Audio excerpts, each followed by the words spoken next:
আপোনালোক সকলোৱে ইতিমধ্যে অৱগত যে আমাৰ মৰমৰ জুবিন গাৰ্গৰ যিটো পোষ্টমৰ্টেম কৰা কথা আছিল পোষ্টমৰ্টেমৰ কাম সম্পূৰ্ণ হ'ল আৰু এতিয়া জুবিন গাৰ্গৰ পাৰ্থিৱ শৰীৰ আমাৰ ভাৰতৰ ৰাষ্ট্ৰদূত বা আমাৰ যিখিনি বিষয়া আছে বা জুবিনৰ বন্ধু আছে তেওঁলোকক অৰ্পণ কৰি দিয়া হৈছে। ইয়াৰ নেক্সট ষ্টেপটো হ'ল তেখেতক আমি পাৰ্থিৱ শৰীৰক আমি দিল্লীলৈকে লৈ আহিম আৰু দিল্লীৰ পৰা এখন বিশেষ বিমানযোগে আমি তেখেতক গুৱাহাটীলৈকে লৈ আহিম। গুৱাহাটীত অহাৰ সময়টো আমি আপোনালোকক জনাম। গুৱাহাটীত আহিলে প্ৰথম পাৰ্থিৱ শৰীৰ জুবিনৰ ঘৰলৈকে আহিব।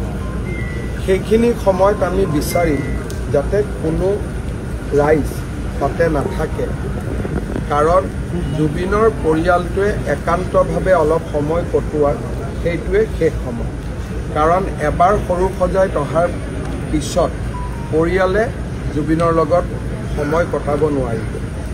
গতিকে জুবিনৰ পৰিয়ালে আমাৰ পৰা বিচাৰিছে যে জুবিনৰ পাৰ্থিৱ শৰীৰ জুবিনৰ ঘৰলৈকে আহক আৰু জুবিনৰ 85 বছৰীয়া পিতৃক বা আন পৰিয়ালৰ খুব যিখিনি পৰিয়ালৰ লোক তেওঁলোকে যাতে অলপ নিবিড় মুহূৰ্ত তাতে কটাব পাৰে। তাতে 1 ঘণ্টা সময় থাকিব আৰু সেইখিনি সময়ত আমাক বেয়া পাব নালাগে। আৰক্ষীয়ে আমি কৈছোঁ যাতে জুবিনৰ পৰিয়ালে জুবিনৰ লগত অন্তৰংগ সময় অলপ কটোৱাৰ পৰিৱেশ এটা যাতে সৃষ্টি কৰি দিয়ে। তাৰপিছত আমি সৰু সজাইলৈকে তেখেতক লৈ আহিম আৰু আমাৰ ইণ্ডোৰ ষ্টেডিয়ামৰ সন্মুখৰ যিখিনি জেগা আছে তাতে আমি জুবিনৰ পাৰ্থিৱ শৰীৰ ৰাখিম। যদি বহুত বেছি বৰষুণ আদি হয় তেতিয়াহ'লে কণ্টিজেঞ্চি হিচাপে এই জেগাটো আমি ৰাখি থৈ দিম, কিন্তু এইটো বিকল্প। তাতে আমাৰ ব্যৱস্থা হ'ব। তাৰ পিছফালে জুবিনৰ পৰিয়ালে থাকিব পৰা অলপমান ব্যৱস্থা কৰি দিয়া হ'ব। একেবাৰে নিকট বা খুব আত্মীয় মানুহখিনি অলপ চকীত বহিব পৰা ব্যৱস্থা কৰি দিয়া হ'ব। আমাৰ য'ত হেলিপেড আছে, যিসকল ৰাইজে অলপ বেছি দেৰি থাকিব খোজে সেই জেগাটো আমি ডেভেলপ কৰিম।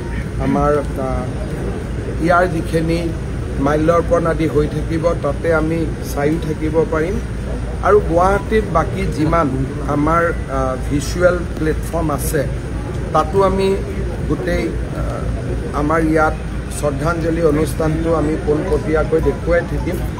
আমি জানো যে আমাৰ ইয়াৰ টেলিভিশ্যন সকলেও দেখুৱাই থাকিব। তথাপিতো যিসকল ইয়াত কিছু সময় থাকিব খোজে তেওঁলোকৰ কাৰণে আমি থকাৰ ব্যৱস্থা কৰি দিম।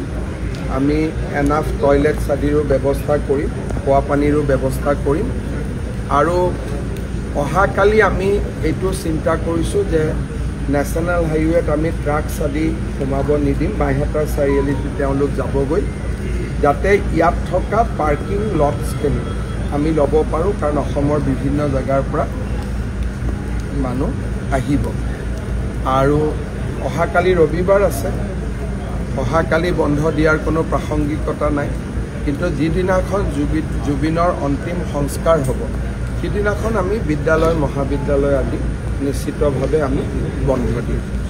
এতিয়ালৈকে এইখিনি ব্যৱস্থা আমি কৰিছোঁ। মই আশা কৰিছোঁ যে